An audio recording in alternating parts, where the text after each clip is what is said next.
Ok, il y a plein de profils différents, c'est trop bien. Du coup, j'espère répondre à toutes vos questions. Ça va être très cool. Du coup, Tech School, en quelques mots, c'est la première école de code féministe en Europe avec une pédagogie alternative. Donc, c'est une école qui a été créée en 2019 par Chloé Hermary. Donc, l'idée, c'est d'apprendre le code dans un cadre bienveillant, collaboratif et inclusif. Une expérience d'apprentissage qui favorise la confiance en soi. Et notre mission, c'est de rendre la tech plus féminine et plus humaine. Toute la pédagogie a été créée après 6 ans de recherche. Aujourd'hui, on a 70% de candidatures féminines et 70% de femmes. Une école féministe, c'est pas une école où il y a seulement des femmes. On a aussi 30% d'hommes. On a un établissement pour l'instant à Paris et bientôt un nouveau à Nantes, 85 apprenantes et 3 rentrées par an. Aujourd'hui, je vais vous parler de comment casser les stéréotypes dans l'informatique. C'est pas pour rien. Aujourd'hui, les femmes ne représentent que 10% des effectifs dans les écoles d'informatique. Les stéréotypes sont assez lourds dans l'informatique. Je pense que vous en avez pas mal. Pareil, si vous voulez les envoyer dans le chat, ce serait trop cool. Comme ça, on va pouvoir essayer de les casser pendant la présentation ensemble.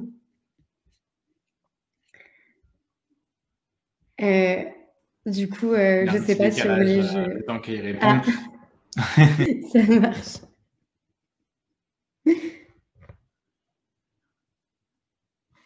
Je répète la question. Du coup, quels sont vos stéréotypes par rapport aux femmes dans le milieu du dev? Voilà. Ou par rapport aux hommes, en fait. Pour vous, c'est quoi quelqu'un qui dev, le développeur type?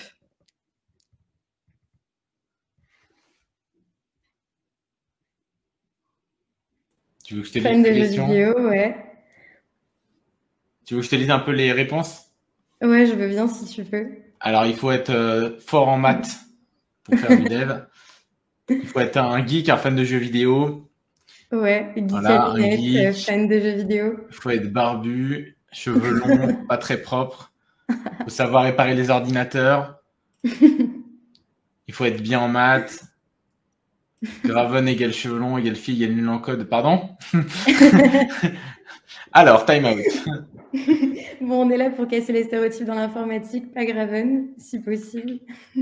Ouais, là, vous me cassez moi, là. On va voir après sur le Discord s'ils font les malins. Voilà un peu les stéréotypes. Ouais, du coup, c'est assez intéressant parce que vous avez tous un peu les mêmes. C'est barbu, fan de jeux vidéo, tout seul dans un bureau et très geek. Alors que finalement, vous, vu que vous êtes tous un peu dans le métier et que vous vous y intéressez, c'est pas que ça. Donc, je vais commencer par un constat, c'est que derrière la plupart des produits tech, souvent, on a des hommes blancs et ingénieurs. Je préfère vous prévenir tout de suite, on va axer pas mal notre présentation sur les femmes l'impact des stéréotypes sur elles. C'est pour un constat simple, c'est qu'en fait, on n'a pas le droit aujourd'hui de faire des statistiques sur l'orientation sexuelle, sociale ou ou de l'origine. Donc en fait, on a beaucoup plus de stats tangibles sur les femmes, mais on traite, en gros, notre combat, il est pour toutes les diversités. Donc c'est assez intéressant de savoir que derrière la plupart des produits tech, il y a surtout des hommes blancs, parce que finalement l'informatique avant c'était aussi un domaine dans lequel il y avait énormément de femmes. Du coup on vous les a listés ici, on vous a listé des noms, il y en a plein d'autres. Ada Lovelace par exemple qui a créé le premier algorithme, Heidi Lamar qui a participé à l'invention du Wi-Fi, Margaret Hamilton, des noms de femmes qui ont marqué l'histoire de l'informatique, il y en a des tas. Et pourtant, on n'en a pas beaucoup entendu parler. Et c'est assez intéressant quand on sait que souvent, quand on demande pourquoi il y a que, quand on cherche des arguments, pourquoi il n'y a que 10% de femmes dans l'informatique, on entend souvent dire c'est parce que les femmes n'aiment pas coder, ou encore pire, qu'elles sont assez mauvaises dedans. La première réponse, c'est que du coup, c'est faux. Il y a beaucoup de femmes qui ont marqué l'histoire de l'informatique et beaucoup de minorités. Les explications vont un peu plus loin. La première, c'est plutôt le côté historique. Donc dans les années 50, il y avait énormément de femmes et c'était à cause d'un stéréotype un peu autre, c'est qu'en fait l'informatique c'était surtout du secrétariat. Donc en fait il y avait beaucoup de femmes dedans parce que le secrétariat c'était surtout un métier de femme.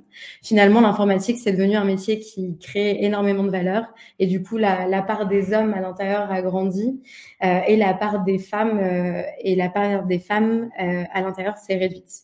Il y a aussi une question plutôt marketing, c'est que dans les années 80-90, quand les premiers ordinateurs sont sortis, les premières cibles étaient du coup les papas et leurs petits garçons. Du coup, si vous regardez les pubs des années 80-90 sur les ordinateurs, finalement, on voyait surtout des garçons, ce qui fait qu'en fait, les garçons utilisaient les ordinateurs, se les voyaient offrir, donc les utilisaient un peu plus tôt et du coup se retrouvaient en études d'informatique avec un peu plus d'avance que les femmes qui intégraient ces écoles d'informatique et qui finalement, du coup, abandonnaient leurs études leur formation informatique parce que du coup elles ne se sentaient pas à la hauteur, alors que finalement c'était plus une question de retard d'apprentissage, parce qu'elles avaient appris à servir d'un ordinateur plus tard, mais pas du tout une question de compétences. Ce qui est assez inquiétant dans ces chiffres, c'est que finalement c'est un phénomène qui ne cesse de continuer, c'est qu'en fait, les femmes représentaient environ 50% des postes dans l'informatique dans les années 50, puis on est passé à 37% dans les années 85, et aujourd'hui, c'est plus que 10% des effectifs dans les études d'informatique, et encore pire, quand elles commencent leur carrière en informatique, il y en a plus de la moitié qui partent plus de 10 ans après le début de leur carrière. Donc, il y a plein d'explications dans ça. Du coup, on va vous envoyer pas mal de liens si le sujet vous intéresse, parce que du coup, on pourrait en parler pendant des heures. Je voudrais insister sur le fait de pourquoi c'est un problème qu'il y a un énorme manque de diversité dans l'informatique. C'est un problème surtout en termes de justice sociale. C'est que l'informatique et surtout l'intelligence artificielle ont une place grandissante aujourd'hui dans nos vies. Et que le fait et que c'est en gros du coup c'est des équipes non diversifiées qui créent du coup des produits pour des profils diversifiés et pour des besoins qu'ils ne connaissent pas forcément. Du coup j'ai choisi 2 exemples que j'aime bien pour montrer pourquoi c'est un problème et que ce soit un peu plus concret. Il y a par exemple l'invention du GPS. Quand le premier GPS à reconnaissance vocale avait été créé, finalement, l'algorithme avait été entraîné pour reconnaître des voix d'hommes et pas forcément des voix de femmes. Ce qui faisait que quand les femmes essayaient d'utiliser leur GPS, en fait, ils ne reconnaissaient pas leur voix. Et du coup, on arrive à un truc un peu embêtant, c'est que du coup, les femmes qui sont quand même la moitié de la population mondiale et du coup la moitié de la cible marketing ne réussissaient pas à utiliser ces produits-là. En plus, du coup, ça a créé un autre complexe d'imposteur et d'infériorité. De toute façon, je suis nulle avec la technologie, ça ne marche jamais avec moi. Et ça, c'est assez embêtant parce que finalement, s'il y avait une femme dans l'équipe, au début, on aurait pu anticiper tout ça. Il y en a un autre, celui-là, je le trouve assez parlant et ultra scandaleux. C'est celui d'Apple avec la reconnaissance faciale.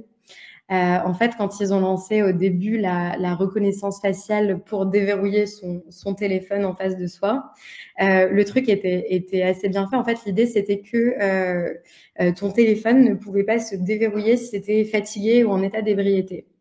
Très bonne idée de base. Le problème vient après, c'est que les personnes asiatiques qui essayaient de déverrouiller leur portable grâce à la reconnaissance faciale, du coup, se retrouver avec une notification sur leur téléphone leur demandant d'ouvrir les yeux. Chose qui finalement ne serait jamais arrivée si l'équipe avait été avant beaucoup plus diversifiée. Et des exemples comme ça, il y en a énormément. Si ça vous intéresse, vous pouvez taper sur Google la reconnaissance faciale est-elle raciste, des exemples sur ça, l'histoire, Internet en a plein. Ensuite, c'est un problème également économique parce que l'informatique et la tech est un secteur qui recrute énormément. C'est un des rares secteurs dans lequel l'offre est supérieure à la demande. C'est-à-dire que c'est un secteur qui recrute énormément et qui a peu de profils qui postulent. Du coup, c'est assez dommage de se priver d'une part significative de la population dans son recrutement. Ensuite, c'est un problème aussi en termes de performance. parce que du coup, ça a été prouvé, les performances sont meilleures quand une équipe est diversifiée. Et ça, du coup, c'est un chiffre, le 19% issu des secteurs, enfin comment dire, des équipes de R&D, parce que du coup, finalement, c'est assez logique. Quand on fait de l'innovation, plus il y a de profils diversifiés, plus on a des idées différentes et plus on réussit à créer quelque chose de totalement différent et disruptif. Et ensuite, du coup, il y a un autre problème en termes de ressources humaines, c'est comment on fait pour ensuite garder ces talents et réussir à comment dire, à créer du bien-être chez ses employés, sachant qu'en plus, enfin, les employés, bon là, du coup, les chiffres, c'était 39% des employés qui disent qu'ils pourraient quitter leur entreprise pour aller dans une entreprise plus inclusive, dans laquelle on se sent mieux. Et c'est un chiffre qui monte à 53% pour les millennials, donc c'est une demande qui en plus est croissante chez les jeunes. Donc l'idée dans tout ça, c'est que finalement, c'est un cercle vicieux et que c'est un problème global. Donc on a des stéréotypes dont on a parlé. Du coup, ceux qu'on a marqués sur la presse ressemblent pas mal à ceux que vous nous avez énoncés. Donc en fait, on a des stéréotypes de geeks qu'on peut essayer de casser. Nous, du coup, c'est ce qu'on fait avec Adatech School. On organise pas mal de conférences, de webinars, où du coup, on interviewe des femmes et des personnes issues de minorités ou des personnes qui adorent leur métier, qui travaillent dans l'écologie et qui ont envie de partager tout ça et qui veulent pas forcément, qui sont pas toutes seules dans un bureau à adorer jouer aux jeux vidéo et barbues. Et qui du coup nous aide à changer un peu l'image le stéréotype du codeur. Et du coup, ça nous aide à avoir 70% de femmes. Mais après, le problème, c'est aussi la censure qu'il y a derrière. C'est que si ensuite on réussit à former des profils diversifiés, mais que au moment du recrutement, les entreprises mettent des offres qui demandent des top 5 écoles d'ingénieurs qui sont écrites au masculin et pas en écriture inclusive, du coup, on risque encore de créer un syndrome de l'imposteur et du coup de l'auto-censure chez ces profils diversifiés. Et finalement, si on met pas non plus en place dans les entreprises des politiques d'inclusivité, une lutte contre le harcèlement, on perd aussi ces 56% de femmes et tous les autres profils diversifiés. L'idée dans ce slide, c'est que c'est un problème, le problème de casser les stéréotypes dans la tech. C'est pas un problème qui est qu'au niveau des stéréotypes, c'est un problème qui est beaucoup plus global et qu'il faut traiter du coup dans sa globalité. Je vais vous mettre un autre slide. L'idée, ce n'est pas de déprimer tout le monde. Je préfère le préciser avant. Donc c'est un chiffre du New York Times, c'est que si on continue comme ça, on va mettre 100 ans à avoir autant de profils masculins que de profils féminins dans la tech. Et ça prend du temps et c'est assez dommage. Donc oui, il y a pas mal de choses qui sont en train de se mettre en place. Mais il faut continuer d'être active et d'appliquer des solutions concrètes pour réussir à faire changer les choses. Du coup, on vous a préparé plusieurs solutions pour vous dans votre vie de tous les jours et dans votre entreprise. Du coup, il y a plusieurs profils différents. Essayez à votre échelle de faire changer les choses. Donc, pour favoriser la diversité, les solutions se divisent en plusieurs piliers. Donc, il y a l'histoire, il y a les messages qu'on transmet, l'éducation, les valeurs fondamentales et le féminisme. Donc, l'histoire, on en a déjà discuté au début, c'est quand on vous dit que les femmes, de toute façon, si elles sont sous-représentées dans l'informatique, c'est parce qu'elles n'aiment pas ça et qu'elles sont mauvaises dedans. Du coup, vous pouvez leur parler de Ada Lovelace, de Margaret Hamilton. On va vous envoyer dans tous les cas cette présentation qu'on a faite sur les femmes qui ont marqué l'histoire de l'informatique. Du coup, c'est parler de ces femmes, parler du fait que si les femmes sont moins représentées dans la tech, finalement, elles ont déjà été représentées avant et que c'est plus une histoire de représentation aujourd'hui et de rétention de ces profils. Ensuite, il y a les messages. Donc ça, c'est quelque chose qui touche beaucoup plus, finalement, qui s'adresse beaucoup plus aux entreprises. Donc c'est quel message vous adressez à ces profils diversifiés quand vous les recrutez. Ça se fait au niveau de votre offre d'emploi. C'est est-ce que du coup elle est écrite en écriture inclusive? Est-ce que c'est une offre dans laquelle un profil de la diversité pourrait se reconnaître? Donc, est-ce que c'est un critère qui est basé, par exemple, sur une top école avec un critère uniquement académique ou vraiment basé du coup sur des compétences? Et c'est aussi mettre des choses en place qui donnent envie à ces profils de rester dans l'entreprise. Il y a aussi du coup le recrutement. Nous, c'est ce qu'on fait chez Ada en fait pour postuler. Il n'y a pas de prérequis techniques. L'idée, c'est de lutter contre l'autocensure et du coup de ne pas se priver de tous les très bons profils qui finalement du coup ne postuleraient pas sans ça. Ensuite, du coup, il y a toute la partie éducation, éduquer à ces stéréotypes. Donc, on en parle pas mal aujourd'hui dans tout ce qui est combat contre les stéréotypes, mais c'est bien parler de ces stéréotypes et les casser. Ça passe par la partie histoire, mais ça passe aussi par toute la partie pédagogique. Nous, c'est pour ça que finalement, en fait, on donne pas de notes chez Ada, on donne des badges. Du coup, l'idée, c'est de ne pas casser, de lutter contre l'autocensure. Et de permettre à ces profils qui finalement s'autocensurent assez souvent de se sentir légitimes et bien dans ce qu'ils font. Ensuite, du coup, dans les solutions, il y a le développement des core values. Ça, du coup, je pense que ça va vous parler à tous les gens qui aiment le code. C'est que finalement, c'est un peu dommage quand tu dis que t'aimes l'informatique et le code et que ta famille t'imagine tout seul enfermé derrière un ordinateur à jouer aux jeux vidéo. Le code, finalement, c'est un métier qui est assez mal vendu et qui souffre un peu de ces stéréotypes et on communique pas assez sur les avantages. Du coup, je vais vous donner des éléments de langage. Si vous en avez après dans le chat, surtout mettez-les, c'est toujours ultra intéressant d'échanger dessus.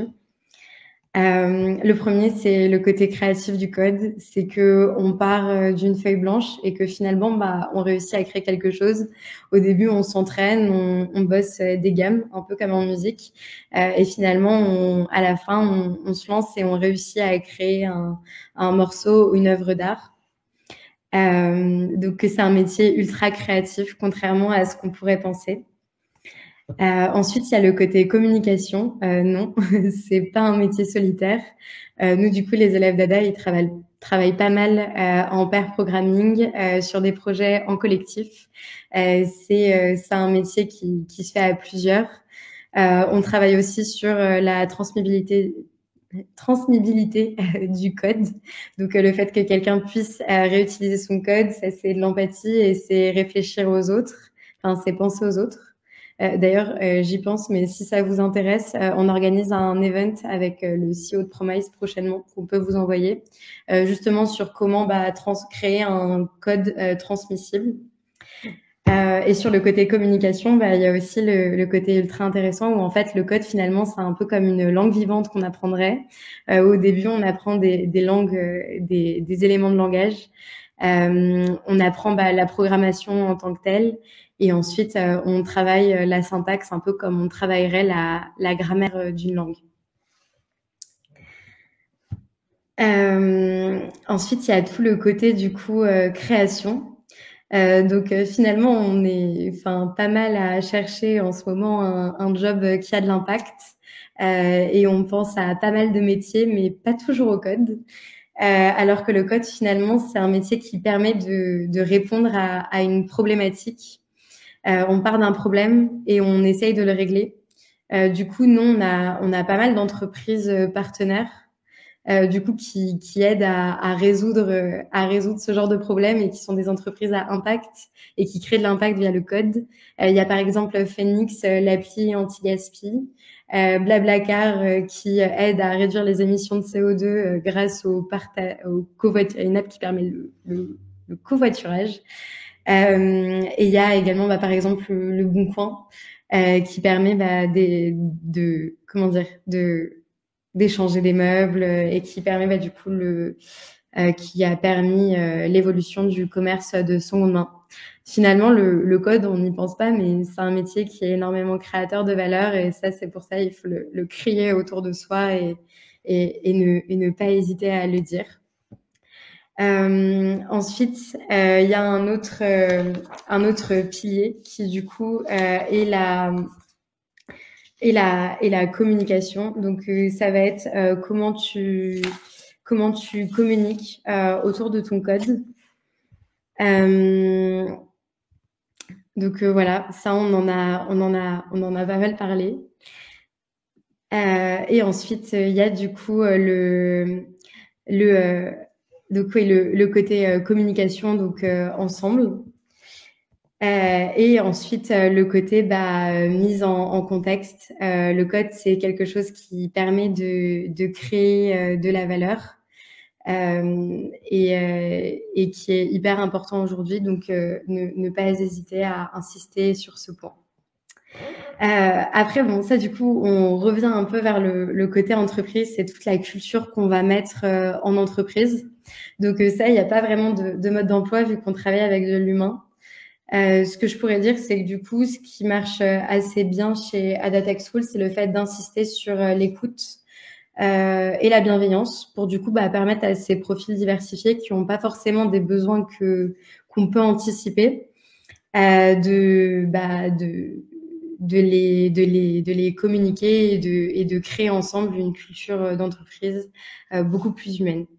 En fait, c'est quelque chose qui se fait à plusieurs. Donc, c'est pour ça que c'est hyper important d'en discuter en interne et de savoir si tout le monde se sent bien et si personne n'a une idée pour pouvoir réussir à faire changer les choses. Et ensuite, pour finir, du coup, c'est le féminisme. Donc là, c'est la partie beaucoup plus sociologique.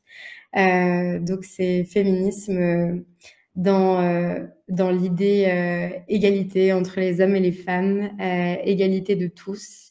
C'est que finalement, en cassant ces stéréotypes et en permettant à tous les profils d'accéder au métier de leurs rêves, on lutte contre l'autocensure et en fait, on permet à tous de faire le job dont tout le monde peut faire le job de ses rêves. Et ça, c'est un but qu'on a, je pense, tous en assistant à cette présentation. Donc l'idée, c'est avec toutes ces solutions-là, c'est qu'on mette un peu moins de 100 ans pour avoir des femmes dans l'informatique. Du coup, j'ai hâte qu'on échange avec vous pour voir comment on peut mettre tout ça en place, savoir si vous avez des questions. Nous, c'est quelque chose qu'on essaye de faire chez Adatech School, si vous cherchez un exemple peut-être encore plus concret. Du coup, l'idée d'Adatech School, ça a été de repenser l'école, à tous les maillons de la chaîne de l'école, pour du coup créer une école beaucoup plus inclusive. Ça passe en première étape par tout ce qui est communication. Donc, c'est se dire ouvertement féministe, ce qui fait qu'il y a beaucoup plus de candidatures féminines parce qu'elles se sentent aussi beaucoup plus en confiance et ont moins envie de se censurer. Il y a aussi le fait de faire intervenir pas mal de femmes et de profils diversifiés dans nos conférences pour montrer que du coup, le code, c'est pas juste être tout seul et vraiment changer l'image de la codeuse et du codeur. Pour que des personnes qui s'imaginaient pas du tout développeurs ou développeuses puissent faire ce métier. Ensuite, il y a une autre étape qui est la partie recrutement. Donc ça, j'en ai déjà parlé, c'est le fait de pas demander de prérequis techniques à l'entrée. Nous, on demande uniquement de remplir un questionnaire de motivation. L'idée, c'est de savoir si la personne a envie d'apprendre à coder et après, nous, on est là pour la former sans regarder tout ce qu'il y a derrière. Et de pas mettre des barrières à l'entrée et du coup de ne pas se priver de très bons profils. Et ensuite, il y a toute la partie pédagogie qui a été réfléchie du coup pendant 6 ans et du coup qui est orientée vers le faire. Le faire, c'est aussi pouvoir se sentir compétent et légitime dans sa tâche. Tout ce qui est projet de groupe pour comprendre tout le côté important dans la communication ensemble, insister sur la bienveillance pour que tout le monde se sente bien dans son métier. Enfin, bien dans les projets de groupe et dans ce qu'il fait, et légitime dans son code. Insister sur la transmissibilité. Je réussis pas à le dire, désolée. Et voilà, pour vraiment créer du coup des profils qui s'adaptent, et surtout garder des profils diversifiés en formation, qui finalement permettent de créer des projets beaucoup plus divers et super intéressants. Et aussi toute la partie bienveillance, avec le fait de ne pas noter, de ne pas casser, grâce au badge. Et au fait que qu'il y ait des retours directement avec pas des professeurs, mais du coup des encadrants qui sont là pour répondre à toutes les questions, et pour aiguiller les profils, sachant que chaque profil est différent et que chacun a besoin a besoin de quelque chose, d'aller à son rythme aussi, et du coup comprendre ça et ne pas calquer tout le monde sur le même modèle. J'aimerais quand même rajouter un truc parce que le chat est assez bouillant depuis la slide avec marqué féministe. Du coup, c'est bien, on est d'accord, le propos, c'est inviter plus de femmes à s'intéresser à ce domaine, et c'est pas remplacer les développeurs par des développeuses. Essayez de bien comprendre ça, d'accord? Parce que là, j'ai l'impression que c'est bouillant dans le chat. Ça marche. Du coup, si vous voulez, je reviens à la slide. Non, le féminisme, c'est pas du tout une histoire de remplacer les hommes. Au contraire, quand on parle de diversité pour créer des produits, finalement, si on n'a pas d'hommes pour les créer, on va se retrouver exactement avec les mêmes problèmes qu'on a déjà. Et c'est important du coup d'avoir des équipes diversifiées, donc que ce soit des hommes et des femmes. Et nous, on a 30% d'hommes dans l'école, qui sont super contents d'aller dans cette école et qui se sentent pas du tout brimés par le fait d'être un homme. L'idée, c'est vraiment l'égalité et la diversité. Et voilà, je sais pas, Graven, si j'ai bien répondu à la question ou s'il y a encore des retours par rapport à ça. C'est bon, c'était juste pour remettre le terme féminisme en place, quoi. C'est juste ça. Ça marche. Du coup, on verra ensuite si vous avez d'autres questions juste après la presse. Je voulais juste terminer en vous présentant un peu la formation. Du coup, c'est une formation qui est en 2 ans à Data School. Donc, il y a 9 premiers mois de formation, donc ils sont en temps plein à l'école, en présentiel, pour aider du coup à faire les projets de groupe, que tout le monde se sente bien dans les locaux.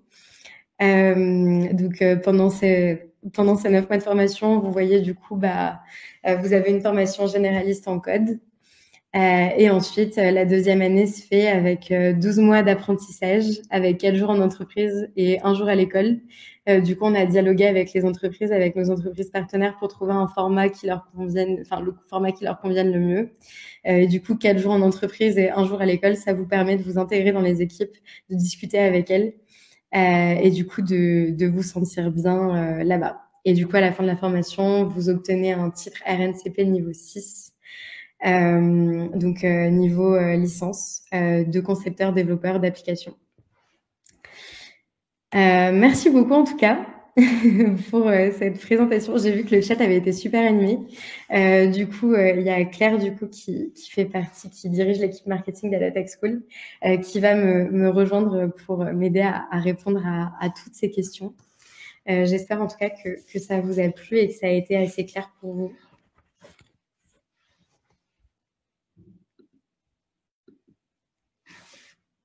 Elle a le lien ou pas? J'entends pas. Je vais débrancher mes écouteurs. Problème technique. C'est Salomé, c'est ça qui arrive? Claire. Ah, c'est Claire, d'accord. Tu lui as donné le lien? Ok.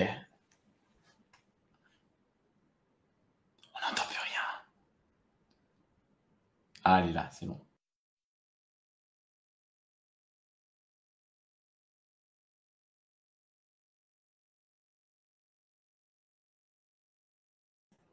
Là, on n'entend pas, le micro est coupé.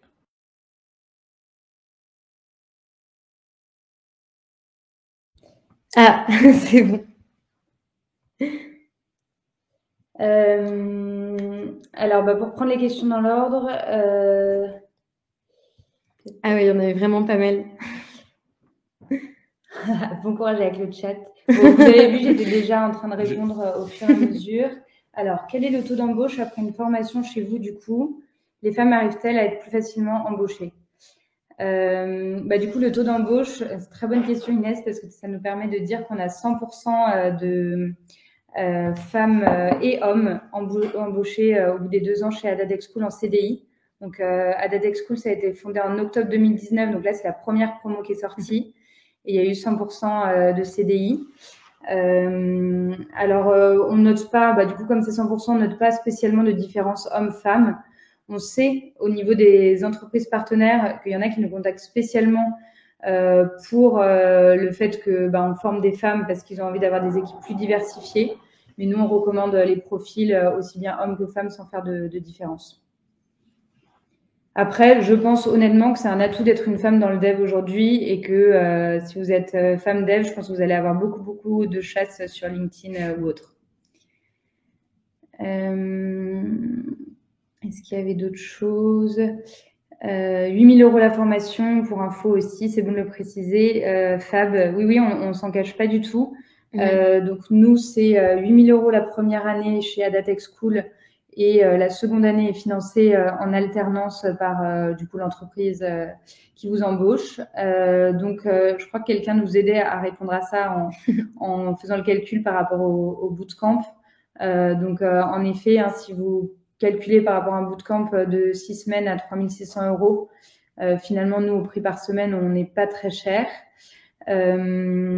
Pourquoi c'est payant? Parce que c'est en présentiel, parce qu'il y a 2 encadrants, parce qu'on a des locaux dans Paris et parce que du coup, on construit cette pédagogie. Après, il y a beaucoup d'aides possibles.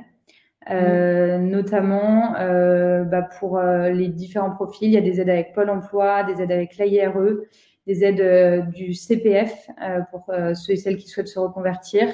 Là, par exemple, pour vous donner un exemple, sur la rentrée de janvier 2022 qui est déjà ouverte, il y a 100% de profils qui vont être financés. Donc, heureusement, il y a des choses mises en place aussi par l'État pour financer ADA. En plus, on vient d'être du coup subventionné par ICODE, donc il y a des bourses qui sont ouvertes. Et du coup, je voyais un retour juste avant qui disait que ça convenait pas au profil en reconversion.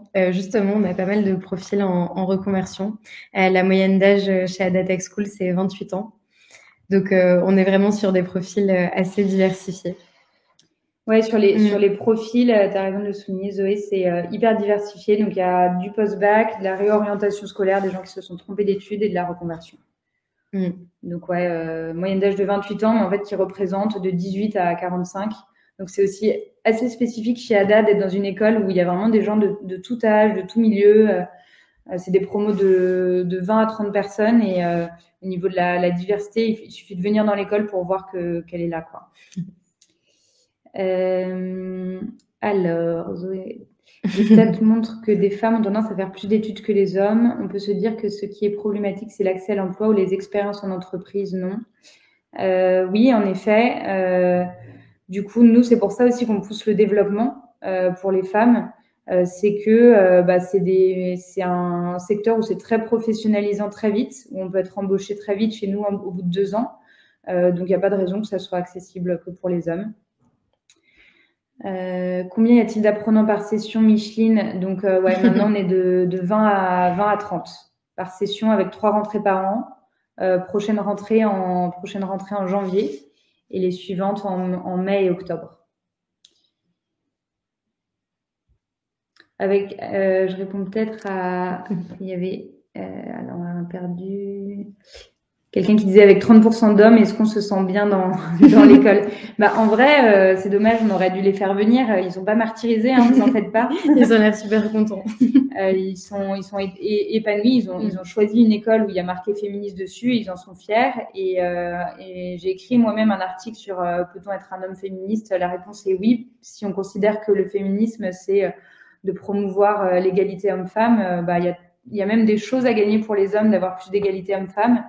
Et ils sont plutôt heureux, plutôt épanouis, ça change. Ils ont aussi leur caractère, ils sont pas du tout en minorité avec le droit de rien dire. Il y a des débats intéressants, donc vraiment pas de souci pour eux. T'en voyais d'autres oui, peut-être avez-vous des formations en cybersécurité? Alors la cybersécurité, c'est quelque chose quand même d'assez spécifique. Donc nous, en gros, ce qu'on fait pendant les 2 ans chez ADA, pendant la première année, c'est une formation généraliste. Donc ça fonctionne sous forme de projet. Et le but, c'est d'aborder le plus de langages et de frameworks possible. Et chacun peut ensuite creuser lors du vendredi, qui est le forum ouvert, des concepts qui l'ont intéressé. Donc, si jamais vous êtes passionné de cybersécurité, vous pouvez faire des choses à côté chez ADA en plus pour creuser. Mais on ne fait pas une formation en cybersécurité dédiée. Ce qu'on conseille dans ce cas-là, si quelqu'un est vraiment passionné par ça, c'est de venir faire les 2 ans chez ADA et pourquoi pas se spécialiser ensuite. Du coup, pour faire la conversion, la formation, ça fait 0,15 Bitcoin et sinon, ça fait 2 Ethers. Voilà. Je sais que les chiffres, les plus petits chiffres peuvent plus permettre de se représenter ça. Trop bien. Je retiens cet argument. Je pense qu'on va le mettre en homepage de notre site.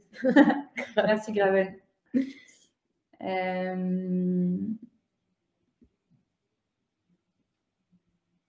Est-ce qu'il y a d'autres choses on peut payer en crypto-monnaie? Bah non, mais Graven nous a donné l'idée. Quoi d'autre? Qui pousse les femmes à partir. Ce que je voulais dire, c'est que c'est peut-être un problème de sexisme, expérience négative qui pousse les femmes à partir. Vous avez des idées de discussion à réaliser en entreprise pour changer ça? Du coup, il y a un chiffre pour ça, c'est que 70% des femmes en entreprise disent avoir été harcelées sexuellement, ce qui fait, c'est pas ça le chiffre, je crois que. Si, ouais, du coup, c'est un vrai problème. En revanche, nous, du coup, Dylan, en gros, on a une vingtaine d'entreprises partenaires, dont franchement des super belles boîtes type Blablacar, Deezer, Le Bon Coin. Et en fait, donc non seulement elles sont partenaires dans le sens où elles embauchent nos apprenants, mais nous, on va pas devenir partenaire avec n'importe qui. On s'assure en amont que ces entreprises, justement, sont formées sur les situations de harcèlement, de sexisme. Et nous, on leur envoie une charte entreprise en amont à signer et dans laquelle il y a plein de conseils à appliquer pour être meilleur sur ces questions-là. Donc, c'est pas du tout un truc moralisateur. On vous dit, il faut faire ceci, il faut faire cela et vous signez. C'est plus une feuille de route où, en fait, il y a des cases à cocher pour dire est-ce que c'est des sujets qui sont abordés? Est-ce que on en discute? Et du coup, chaque année, on reprend cette charte pour voir si l'entreprise a avancé sur ces sujets. Je vois une petite question au passage de Louisa sur éligible au CPF. Oui, complètement. Complètement éligible au CPF. Et en plus, c'est immédiat. Donc, c'est vraiment ultra rapide. Vous formez des hackers éthiques. On aimerait bien, on ne sait pas. Parce que les hackers, on sait pas. Non, mais si c'est Anonyme Mousse, là, il pose sa question sur chaque conférence. Sur les 25 conférences, il a posé cette question. Je pense qu'il n'y a que Waked qui peut te répondre par rapport à ça. Ok. Mais en tout cas, quand même, pour faire un petit parallèle sur cette question, nous, la tech éthique, par contre, c'est quelque chose d'hyper important. Donc, on invite des boîtes là-dessus en masterclass. Et voilà, la tech for good, c'est un des engagements qui est fort chez ADA. Vous avez un programme en master non, Youssoufa. On a un programme qui délivre un titre reconnu par l'État RNCP. C'est un titre de niveau 6 de concepteur et développeur d'applications. Et du coup, c'est équivalent à un niveau licence en 2 ans. Donc, en 2 ans, vous êtes équivalent à un niveau licence. C'est quand même assez avantageux. Graven, tu vois d'autres choses? Ah oui, Micheline, sur les 90% de vos apprenants qui trouvent en alternance. Bah oui, en effet, bon calcul, il y en a 10% qui ne trouvent pas. Ça existe. Pour te répondre, c'est généralement plutôt des raisons assez personnelles de personnes qui, du coup, soit se sont reconverties dans le produit, soit veulent arrêter en cours de route pour des problèmes personnels. On n'a jamais eu de personne qui a postulé à fond et qui n'a pas trouvé. C'est plus du côté de la personne. En fait, pendant la première année, on vous prépare aux entretiens. Du coup, il y a des entretiens blancs qui sont faits avec nos entreprises partenaires. Donc, entretien de motivation avec la partie RH de ces entreprises et aussi des entretiens techniques. Donc, vous êtes préparés en amont à venir passer les entretiens. Et ensuite, nous, on envoie aussi vos CV à toutes nos entreprises partenaires. Et là, on commence à en avoir pas mal. On a TF1, Decathlon, Phoenix, Blablacar, enfin, elles sont toutes sur notre site. On pourra vous les envoyer si ça vous intéresse. Mais du coup, il y a quand même pas mal de liens aussi qui se font avec les entreprises. Emmanuel Richard, contrat pro, du coup, on fait à la fois de l'alternance et des contrats pro, ouais. D'où vient votre programme? J'ai pas compris cette question de Arvolia. Si tu veux bien la réécrire. Je pense qu'on a fait le tour. Pour le langage ADA, il y a eu pas mal de questions là-dessus. Du coup, c'est un langage, enfin, je l'ai dit dans le chat, mais je le redis, c'est un langage assez spécifique qui est plus très utilisé aujourd'hui, qui sert beaucoup dans le ferroviaire et l'aéronautique. Donc, c'est pas des applications non plus ultra concrètes, mais on aimerait bien faire un projet en ADA parce que justement, ce qu'on veut prouver chez ADA Tech School, c'est que on peut apprendre des langages à l'infini. Et si jamais on a un trip sur le ADA, bah, c'est hyper intéressant de creuser. Donc on va pas en faire une spécificité, ça servira pas à grand chose. Mais par exemple, dans les projets du vendredi dont je vous parlais, où c'est le forum ouvert, on peut choisir ses projets. On pourra très bien penser à coder un petit projet en ADA. À ne pas confondre avec la crypto-monnaie ADA. Ouais. Maintenant, il y a l'école, il y a le langage et la crypto-monnaie. Ouais, il y a plein d'autres trucs. Si vous tapez sur Internet ADA, elle inspire beaucoup. Il y a un robot ADA, un robot ADA. Il y a des conférences ADA.